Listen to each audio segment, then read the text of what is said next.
Good news network के सत्यपथ कार्यक्रम को लेकर निर्मल सिंह फिर से आपकी खिदमत में हाजिर है। कार्यक्रम की श्रृंखला को आगे बढ़ाते हुए पेश है एक सुंदर गीत।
जिंदगी का दूसरा नाम समझौता है। इसकी शुरुआत समझौते से और इसका अंत भी समझौते में ही हो जाता है।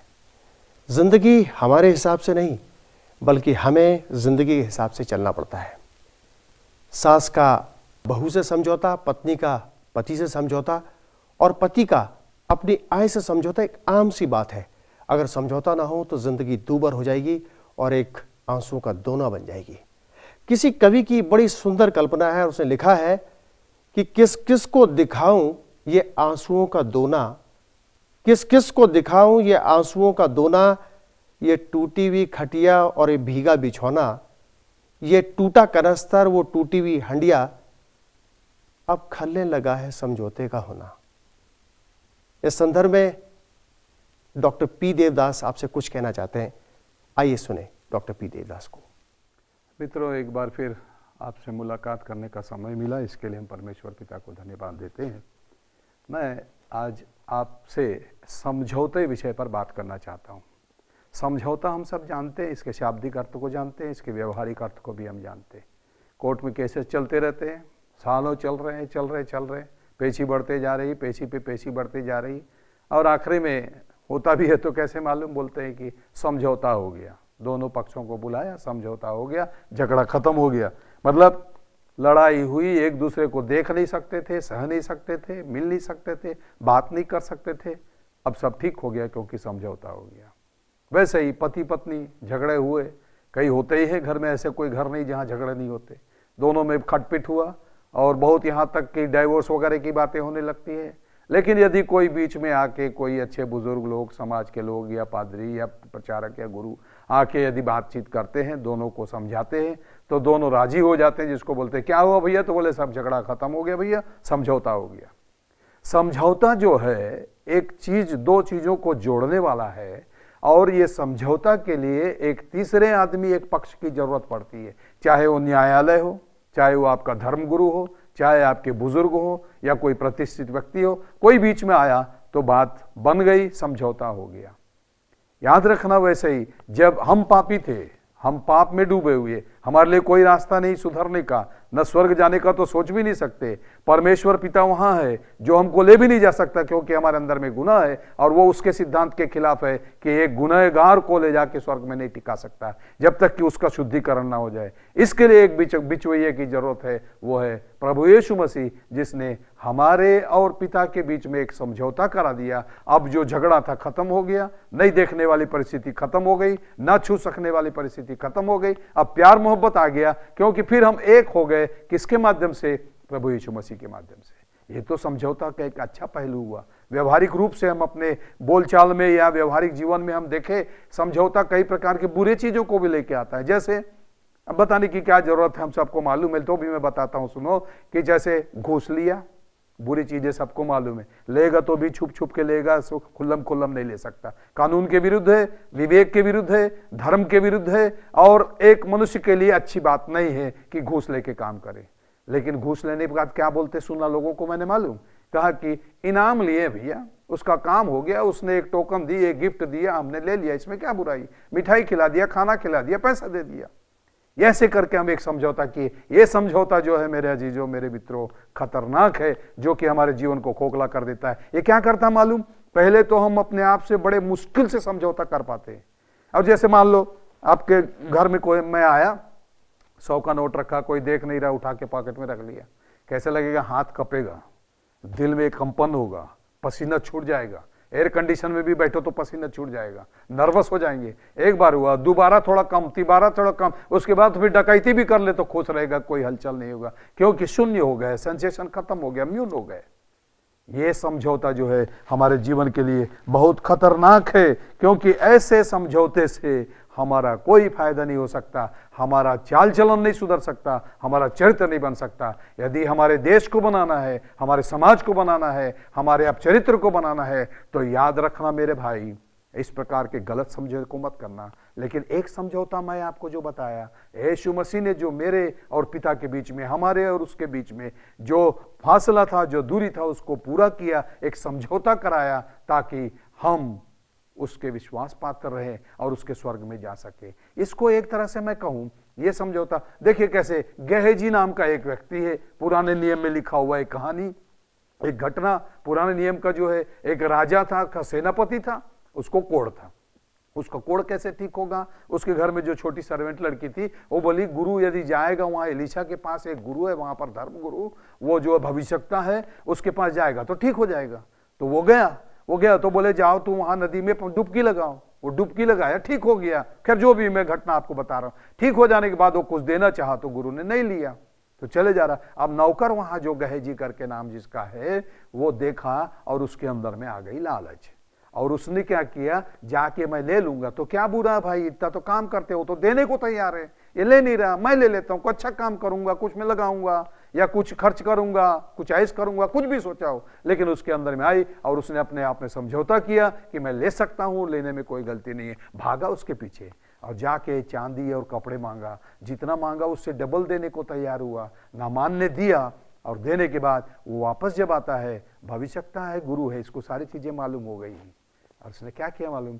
बोले कि तूने लिया, गलत काम किया, इसलिए वो आदमी का कोढ़ जो ठीक हुआ वो कोढ़ तेरे को हो जाएगा। लिखा हुआ है कि इस कारण से नामान का कोढ़ तुझे और तेरे वंश को सदा लगा रहेगा। एक तो देखे मैंने जो पाप किया उसका मेरे पूरे वंश पर भी असर हो रहा है, वंश पर भी होकर उसके सामने से चले गया और कोढ़ी बन के रहने लगा। याद रखना मेरे भाई, यहाँ पर इस प्रकार के समझौता यदि हम करते हैं तो हमारे जीवन के लिए नहीं, हमारे परिवार के लिए, हमारे समाज के लिए, हमारे देश के लिए एक कलंक और एक कोढ़ है जो कि लगा रहेगा और इस बीमारी से हम बच नहीं सकेंगे। समझौते का मतलब है कि संसार के सादृश्य मत बनो, ये सीधा क्लियर करने से मतलब संसारिकता में मत डूबो, संसार में रहते हुए संसार में मत डूबो। जैसा कि लकड़ी को आपने पानी में डाला, पानी में लकड़ी है लेकिन तैर रहा है, डूबा नहीं है, वैसा जीवन हमारा होना चाहिए। संसार में रहते हुए चारों तरफ बुराइयां, मानता हूं अच्छाई बहुत कम है, लेकिन उन बुराइयों के बीच में रह के तुम्हारी अच्छाई दिखाई दे,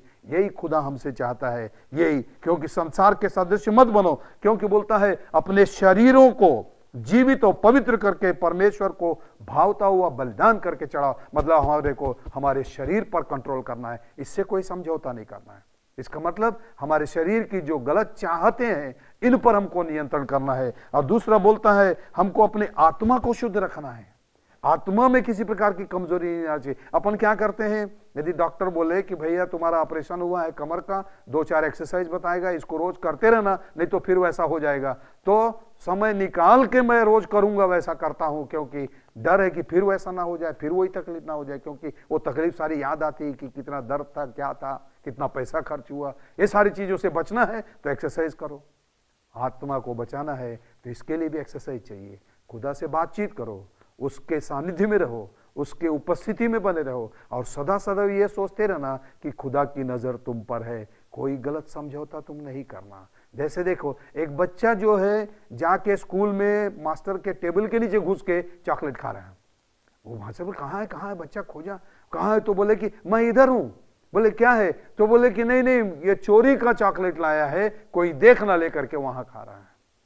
यानी छोटा बच्चा भी जानता है गलत क्या है सही क्या है। तो मेरे अजीजों याद रखना, अपने शरीर को, आत्मा को, बुद्धि को, चाल चलन को उसके नियंत्रण में बनाए रखना है और ये काम हम करेंगे। इसीलिए परमेश्वर कहता है मांगो तो तुम्हें दिया जाएगा, ढूंढो तो तुम पाओगे, तुम मेरी ओर फिरो तो मैं तुम्हारी ओर फिरूंगा। जब तक तुम कुछ नहीं करोगे मैं कुछ नहीं कर सकता। ऐसे करके प्रभु यीशु मसीह ने भी देखिए किसी बात से समझौता नहीं किया उसने। जैसे उसके पास शैतान आया, बोले कि तो झुक के सलाम कर तो देखिए सारी दुनिया में तुझे दे दूंगा, उसने बोला नहीं।